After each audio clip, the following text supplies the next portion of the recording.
বাসায় ইন্টারনেট নেওয়ার পরে অনেক এক্সাইটেড হয়ে যখন আপনি চালাইতে বসলেন, তারপরে দেখলেন যে ইউটিউব ফেসবুকে গেলে বাফারিং হইতেছে, আইএসপি কে কল দিলেন, তারা বললো স্যার আপনার রাউটারটা রিস্টার্ট দেন। এইরকম প্রবলেম আমার মনে হয় যে অসংখ্য মানুষ ফেস করতেছেন, এবং এইটা ফেস করার অন্যতম একটা কারণ হইলো আপনারা সঠিক ইকুইপমেন্টটা ব্যবহার করতেছেন না, বা পারচেস করার সময় এই জায়গায় একটু কার্পণ্যতা করতেছেন। তো গত কুরবানি ঈদে যখন আমি গ্রামের বাড়িতে এসে ওয়াইফাই নিলাম, তখন কিন্তু আমি এই মার্কিউসিসের MR60X রাউটারটা কিনছিলাম, এবং আপনারা অনেকেই বলতেছিলেন যে ভাই এটা একটা রিভিউ দেন। তো এতদিন তো আমি অলরেডি ব্যবহার করলাম, আমার বাসায় সবাই ব্যবহার করতেছে। স্পেশালি আমি এইটা 2500 টাকা দিয়ে কেন কিনলাম, অন্য কোনো অপশন নেওয়া বেটার হবে কিনা, আপনার জন্য কোনটা বেস্ট চয়েস হবে, এইটার বিস্তারিত আজকের ভিডিওতে জানতে পারবেন। এখন এই রাউটারটা কেনার আমার প্রধান যে কারণ ছিল সেটা হলো এটার দাম কম, 2500 টাকায় আমি কিনতে পারছি যে কারণে। এখন আপনারা অনেকে বলতে পারেন যে ভাই রাউটার 1400-1500 টাকায়ও কিনতে পাওয়া যায়, তাহলে আপনি 2500 টাকায় সব থেকে কম দাম কেন বলতেছেন? তার একটা কারণ আপনাকে একটু সূক্ষ্মভাবে দেখতে হবে। দেখেন এখানে ওয়াইফাই 6 লেখা আছে, এবং আমার হাতে যে রাউটারটা মার্কিউসিস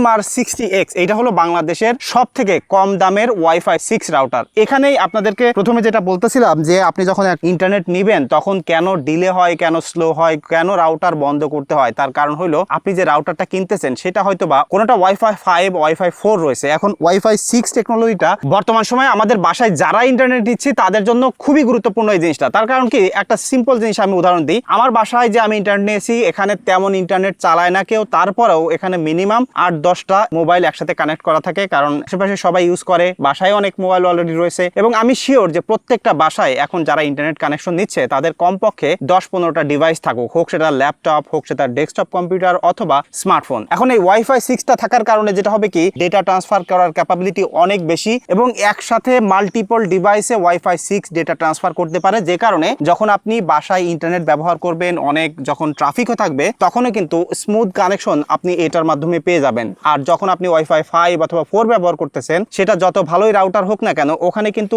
আপনি ট্রাফিকটা এই ওয়াইফাই 6 এর মতো অত দ্রুত পাচ্ছেন না, যে কারণে আপনার ইন্টারনেট স্লো হচ্ছে। তাই আমি বলবো 2026 সালের এই সময়ে যখন আপনি ভিডিও দেখতেছেন, এরপরে যদি আপনার বাসায় আপনি ইন্টারনেট নিতে চান, তাহলে আমি বলবো অবশ্যই আপনি ওয়াইফাই 6 দেখে রাউটার কেনেন, এর কমে কিনেন না। এখন আপনারা অনেকে একটা জিনিস বলতে পারেন যে ভাই আমি যে ওয়াইফাই 6 রাউটার কিনবো, আমার মোবাইলে যদি ওয়াইফাই 6 সাপোর্ট না করে, তাহলে কি এটা আমি ব্যবহার করতে পারবো? অবশ্যই আপনি ব্যবহার করতে পারবেন। এটা ব্যাকওয়ার্ড ফরওয়ার্ড কম্প্যাটিবল, তার মানে আপনার ফোনে ওয়াইফাই 6 থাকুক বা না থাকুক, ডিভাইসে থাকুক বা না থাকুক, আপনি ব্যবহার করতে পারবেন। এই যে রাউটারটা আছে, এইটা কিন্তু আমি কিনছি ভার্সন 2। ভার্সন 1টাতে একটা প্রবলেম ছিল 2.4 গিগাহার্টজে, ওটা স্পিড পাইতো না, কোনো সময় ছেড়ে যাইতো, কোনো সময় দূরে গেলে কানেকশন পাইতো না, এরকম ইস্যুস অনেকেই পাইছে। তারপরে কিন্তু এই ভার্সন 2টা রিলিজ হয়েছে, এবং এইটা বর্তমানে বেশ ডিসকাউন্টেড প্রাইসে পাওয়া যাচ্ছে। আমি এটা পেয়ে লিটারালি সারপ্রাইজ হয়েছি, কারণ এরপরে যে ওয়াইফাই 6 রাউটারটা রয়েছে সেটা হলো QD, যেটা আমি অলরেডি ব্যবহার করি আমার ঢাকাতে স্টুডিওতে, WR1500। আর তারপরে আরেকটা আছে টেন্ডার, ওইটা 2XL প্রো মডেলের। ওই রাউটারটাও আমি অলরেডি রিভিউ করছি, আমার আত্মীয়কে দিয়ে দিয়েছি, সে ব্যবহার করে, কারণ আমি QD-টা টেস্ট করতেছিলাম ওই কারণে। আপনারা যদি এই বাজেটে এইটা কিনতে চান, তাহলে আমি অবশ্যই বলবো যে এইটা আপনি মাল্টিপল ডিভাইস একসাথে কানেক্ট করতে পারবেন, সব ধরনের মডার্ন ফিচার পেয়ে যাবেন, ইন্টেলিজেন্ট অটো মোডটা রয়েছে, তাছাড়া একটা রাউটারে যেসব স্মার্ট ফিচারগুলো থাকে তার সব কিন্তু আপনি এটার মাধ্যমে ব্যবহার করতে পারবেন, এই যে মার্কিউসিসের অ্যাপসটার মাধ্যমে। আর অন্যান্য যে ফিচারগুলোর মধ্যে আছে তার মধ্যে আমি বলবো যে রাউটারটা আপনারা দেখতে পাচ্ছেন, এই যে এইটা কিনলে যে বক্সটা পাচ্ছেন, বক্সের মধ্যে যা যা দরকার তা তো সবই আছে। তার পাশাপাশি এটাতে কিন্তু 4টা এন্টিনা রয়েছে, 3টা পোর্ট রয়েছে, যার মধ্যে থেকে একটা 1 পোর্ট এবং বাকি 2টা হলো ল্যান্ড পোর্ট, এবং এই 3টা পোর্টেই কিন্তু গিগাবিট সাপোর্ট রয়েছে। যারা আপনার আইএসপির হাইয়েস্ট পটেনশিয়ালিটি নিতে চান কেবলের মাধ্যমে, তারা কিন্তু এটা ব্যবহার করতে পারবেন। আর এর সাথে কিন্তু WPS এর একটা মিনি ইউপিএস ব্যবহার করতেছি, এবং অনুটা ব্যবহার করতেছি হলো ভিসলের। তো আমি যেখানে আছি আমার গ্রামের বাড়িতে শুধুমাত্র ওয়ারবিটের আইএসপি আছে, এছাড়া আর কোনো অপশন নাই। তবে আমি রিসেন্টলি অনেকগুলো এলাকা ভিত্তিক আইএসপি দেখার পরে যেটা বুঝলাম যে অরবিটের সার্ভিসটা যথেষ্ট ভালো, এবং এটা আমি ব্যবহার করতেছি হলো 50 Mbps এর লাইন, 750 টাকা আমার মান্থলি পড়তেছে, এবং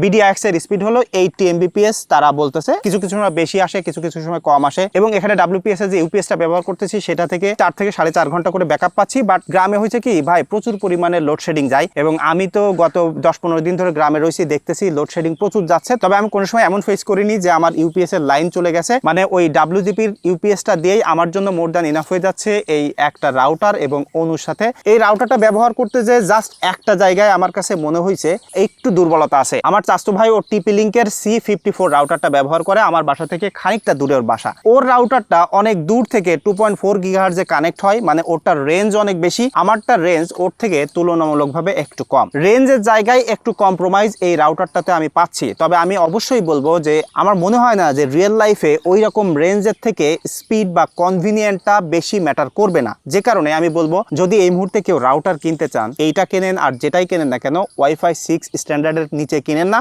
আর যদি একদমই বাজেট কম থাকে তাহলে আমি বলবো যে নিশ্চিন্তে আপনি মার্কিউসিসের এই রাউটারটা কিনতে পারেন। একজন হেভি ইউজার যদি হয়ে থাকেন, মাল্টিপল ডিভাইস যদি একসাথে কানেক্ট করতে চান, সেটাও কিন্তু করে ফেলতে পারবেন। এবং এই ভিডিওটা কিন্তু কোনো প্রকার স্পন্সর্ড ভিডিও না, দালালি করতেছি এরকম না। আমি নিজে কিনছি মার্কেট ঘুরে, এটা আমার কাছে সবথেকে কম দামে পেয়েছি তাই কিনছি। এবং কেনার পরে আপনারা অনেকে বলতেছিলেন যে ভাই আপনি তো ব্যবহার করতেছেন বা ব্যবহার করে এটা একটু রিভিউ দেন। সো সেই একদম রিয়েল ইউজার অপিনিয়নটা আপনাদের সাথে শেয়ার করলাম। এখন আপনারা কোন রাউটারটা ব্যবহার করেন, কেউ ওয়াইফাই 6 ব্যবহার করেন কিনা, বা আপনাদের আইএসপি এরকম স্লো হয়ে যায় কিনা, বা আপনারা কোন আইএসপি ব্যবহার করেন, সেটা অবশ্যই কমেন্ট করে জানাতে পারেন। তো এই ছিল আজকের ভিডিও, দেখা হচ্ছে পরবর্তী ভিডিওতে। ধন্যবাদ সবাইকে।